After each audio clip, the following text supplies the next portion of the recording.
Queridos irmãos e irmãs aqui presentes e aqueles que nos acompanham pelas redes sociais, que presente maravilhoso o Senhor nos dá nessa manhã, através dessas 3 leituras. Essa última frase do Evangelho de Marcos de hoje é um retrato fiel de Cristo. Quer saber quem é Cristo? O que Ele veio fazer aqui? Aqui está o retrato. O Filho do Homem é um título que ele gostava de usar para ele mesmo. O Filho do Homem não veio para ser servido, mas para servir e dar a sua vida como resgate para muitos. Esse é Jesus, o Filho de Deus e Filho de Maria. Essa é a sua missão: dar a vida para resgatar muitos.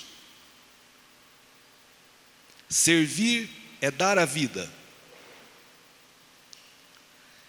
E Jesus fez isso por amor. Mas como é difícil entender o amor de Deus, sobretudo porque a mesma dificuldade que os apóstolos tiveram, nós também temos.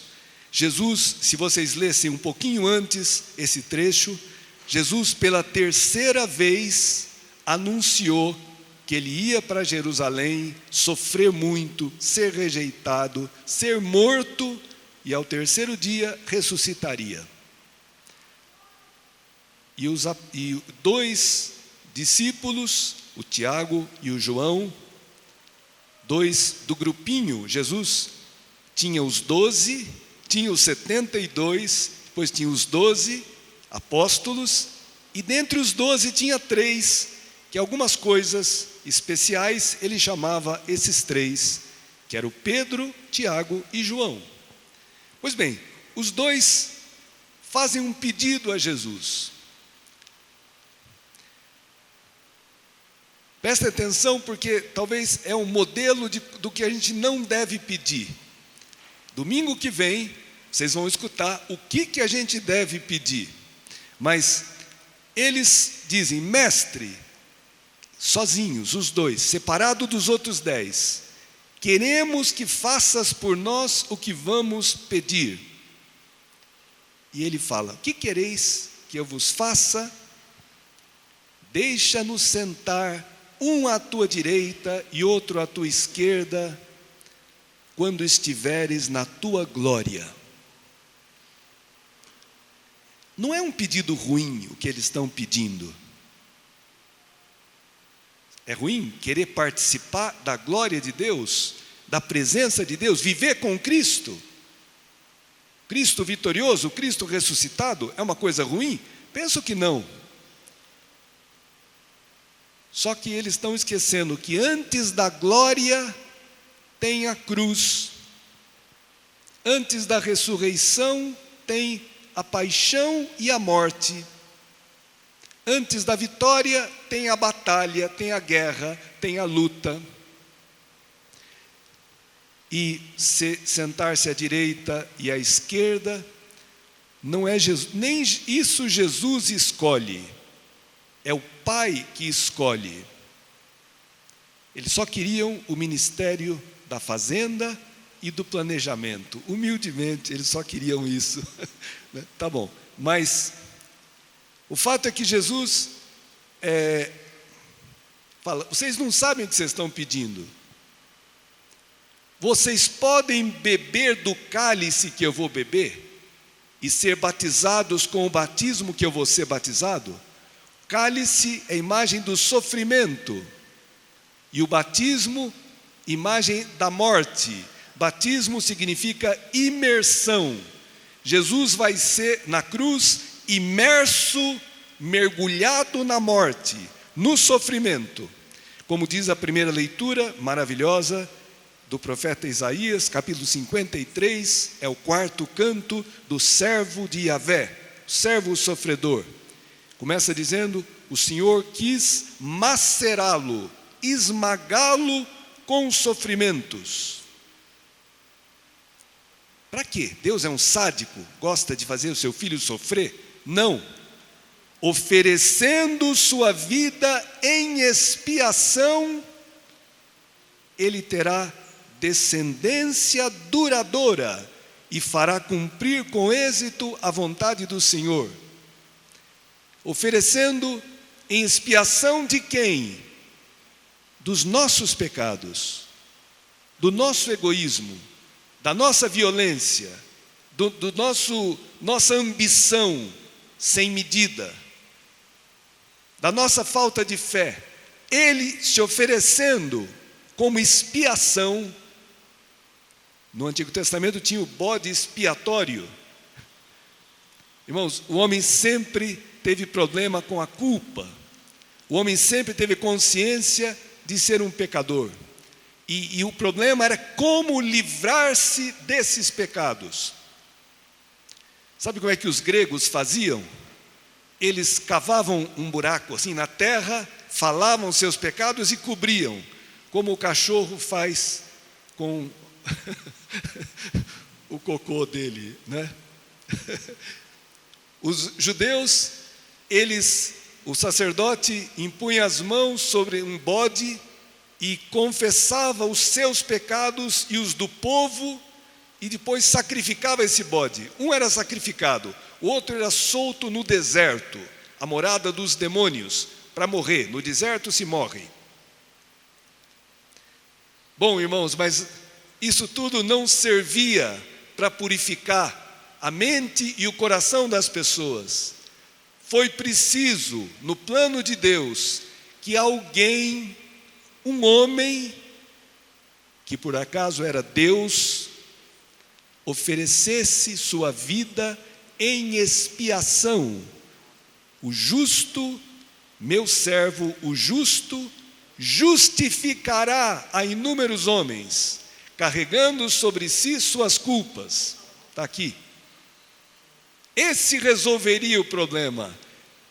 Por isso que diz, o filho do homem não veio para ser servido, mas para servir e dar sua vida em resgate de muitos.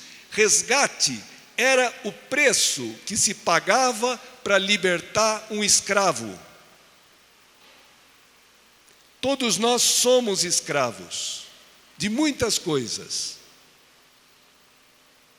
E como é duro ser escravo. Uma pessoa escrava do dinheiro, ela sofre, ela faz os outros sofrerem, ela é mesquinha, ela não sabe gastar, ela não sabe nem usar o dinheiro, ela tem medo de perdê-lo, ela acumula, ela não sabe descansar, não sabe viver o domingo descansando, tem que trabalhar para ganhar dinheiro. Como é dura a escravidão do dinheiro, irmãos. Além que o escravo do dinheiro fica cego, não enxerga as pessoas. Escravidão do sexo. Pessoa que não fica escrava da pornografia, escrava das suas paixões, então comete adultério, fornica. Horrível, irmãos. Escravo da violência, pessoa que não tem paciência, tem estupim curto, não suporta a mínima contrariedade e já estoura e cria sempre problema. É uma escravidão, irmãos, a ira. E poderia citar mais centenas de escravidões, da gula, da bebida, da droga. Escravidões. E hoje temos uma escravidão nova, que é a do celular. Muitas vezes não percebemos que estamos escravos, dependentes, né? Os jovenzinhos, os menos jovens, os mais velhos, escravos. Pois bem, irmãos, alguém pagou o preço do meu resgate, do teu resgate. Você quer ser livre? Você quer poder experimentar o amor? Você quer poder não ser escravo? Cristo pagou o nosso resgate por amor, porque não nos criou para sermos escravos, mas para sermos livres. Então, irmãos, diante do pedido dos dois, né? E os outros 10 ficaram indignados quando ficaram sabendo que os 2 tinham pedido isso. Sabe por que os 10 ficaram indignados? Muito simples, porque queriam a mesma coisa. Todos queriam um privilégio, ambicionavam o poder. E todos, como nós, queremos participar da glória de Cristo, mas não queremos participar da paixão de Cristo. Então devia mudar a fórmula do casamento, né? Porque no casamento se fala, aceita receber, promete amor e fidelidade na alegria e na tristeza, porque a vida não é só feita de alegrias, a tristeza faz parte da vida, na saúde e na doença, porque a nossa vida não é sempre saudável, a gente fica doente. A pandemia veio mostrar isso, a nossa fragilidade. O amor verdadeiro é aquele amor que assume o outro sempre. Eu não vim para ser servido.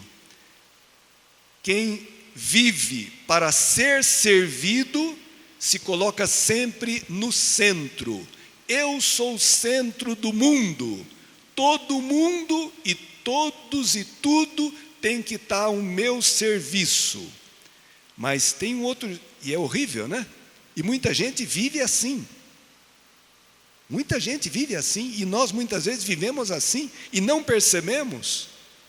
Dentro de casa, no nosso grupo, na igreja, muitas vezes, quantos conflitos, quantas brigas.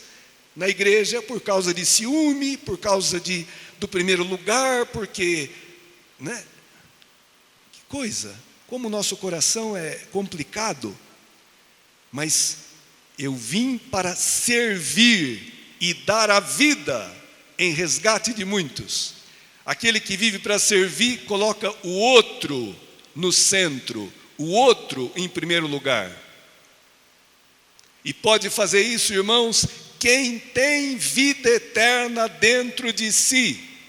Quem não tem vida eterna vai querer sempre sugar a vida do outro. Nunca vai amar gratuitamente. Nunca vai entrar na cruz, no sofrimento. Por isso que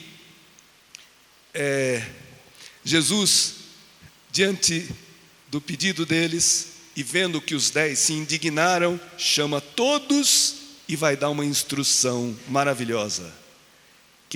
Os chefes das nações as tiranizam, e os grandes as oprimem. Jesus não tinha muita ilusão dos políticos da sua época. Pena que não é só naquela época, né? Hoje muitos querem governar não para servir, mas para serem servidos. Mas entre vós não deverá ser assim. Opa! Aqui na igreja, aqueles que foram batizados na morte de Cristo, aqueles que bebem do cálice de Cristo, da Eucaristia, aqueles que se alimentam de Cristo, têm que ter um espírito diferente. Tem que ter descoberto a alegria de servir. Porque senão, que sinal que eu vou ser para o mundo? Se eu reproduzo na igreja o mesmo esquema e espírito do mundo. Se eu tiranizo, porque, irmãos, um padre pode ser um tirano na paróquia. Se ele está no centro, se ele quer que tudo e todos o sirvam, né? É possível, e infelizmente tem pessoas assim, mas é complicado, porque não é esse a finalidade, não é essa a missão do padre, como representante de Cristo. No casamento também, alguém pode entrar no casamento para ser servido. Então eu não quero filhos, porque filho dá trabalho.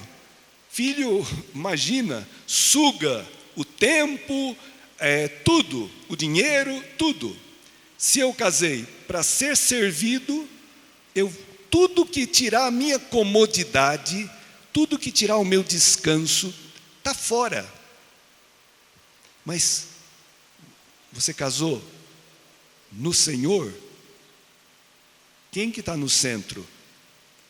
Porque aqui, irmãos, interessante, eu falei, é um modelo de como não deve ser a oração, porque no fundo, os dois pedem: Senhor, queremos que faças a nossa vontade. A oração não é para isso. A oração é para eu discernir e pedir a Deus: Senhor, me ajude a fazer a vossa vontade.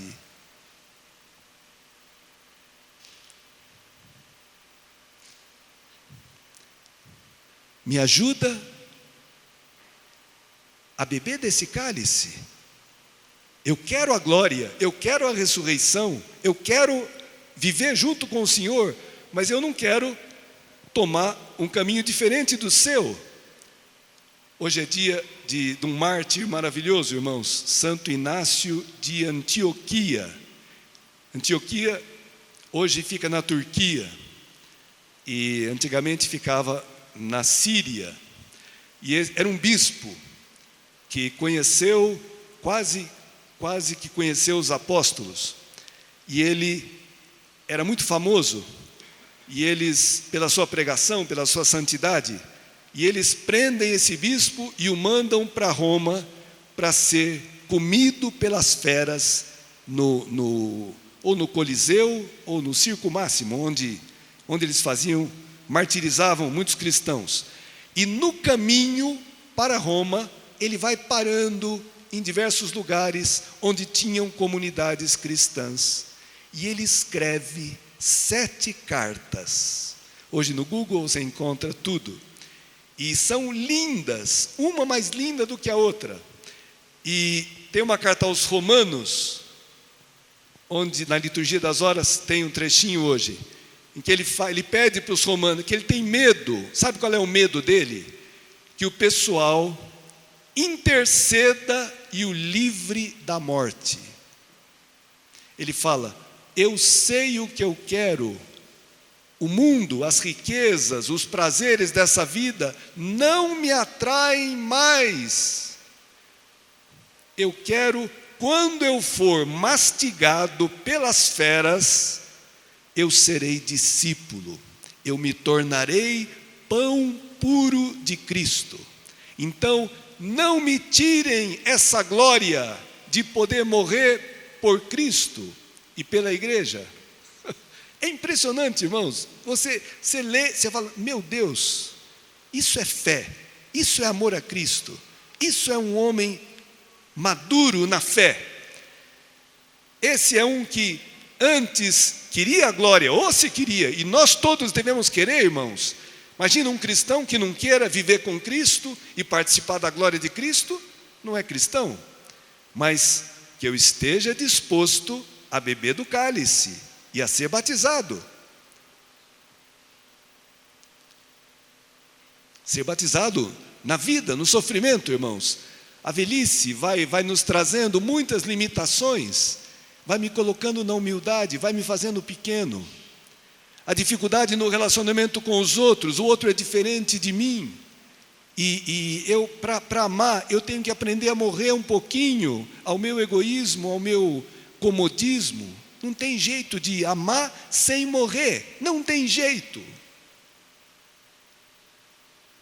As decepções, as desilusões, os fracassos que a vida nos aguarda, através deles, Deus vai nos fazendo pequenos e humildes. Só para encerrar, vocês sabem quem que... Bom, então Jesus falou, né? Quem quiser ser grande, seja o servo de todos. Quem quiser ser o primeiro, seja o escravo de todos.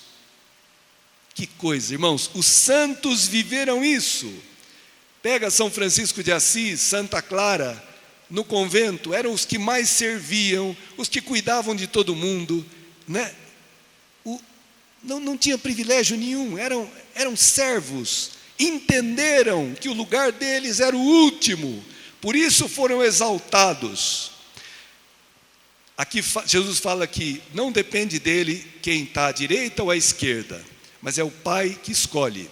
Bom, os pintores de ícones, os iconógrafos, já fizeram uma eleição para ver quem seriam os dois que iam sentar à direita e à esquerda de Cristo. Nas pinturas do Pantocrator, o Todo-Poderoso, Jesus ressuscitado, sentado num trono, sabe quem está sentado à direita e à esquerda? A Virgem Maria de um lado e São João Batista do outro. Sabe por quê? Porque a Virgem Maria é aquela que falou: eu sou a serva do Senhor, a escrava do Senhor, faça-se em mim segundo a tua palavra, o que o Senhor quiser. A mais humilde, a mais despretensiosa. E João Batista é aquele que falou: é preciso que eu diminua e ele, Jesus, cresça. Os pintores de ícones já escolheram, colocaram à direita e à esquerda de Cristo os dois mais humildes da face da terra, que mais fugiram do poder, do primeiro lugar. Então, irmãos, coragem. Temos uma mesa que nos alimenta do corpo de Cristo. E junto com o corpo, diz a teologia, está o sangue, a alma e a divindade de Cristo.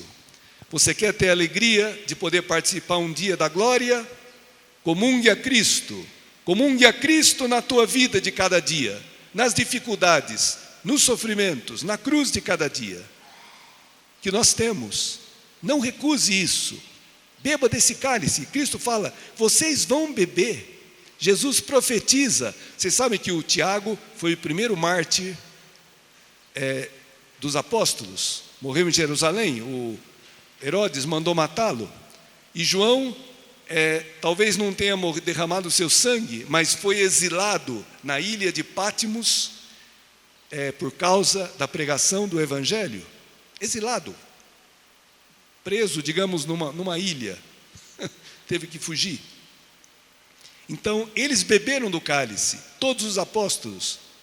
São Pedro crucificado de cabeça para baixo em Roma, e todos os outros também tiveram seu martírio, né?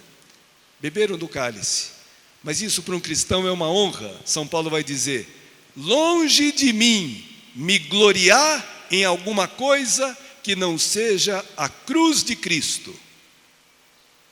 Nossa, se uma pessoa não tem fé, ou tem uma fé muito pequenininha, na cruz ela murmura, ela reclama, ela pensa mal de Deus, ela acha que Deus abandonou. Um santo, quando está na cruz, fala: estou no meu lugar, porque eu estou na cruz com Cristo, eu sei que Ele vai me ressuscitar. E Ele o enche de consolação, de coragem, de esperança. E aquela pessoa, a cruz não faz ele duvidar do amor de Deus. Pelo contrário, o faz amadurecer, crescer e viver cada vez mais em Cristo.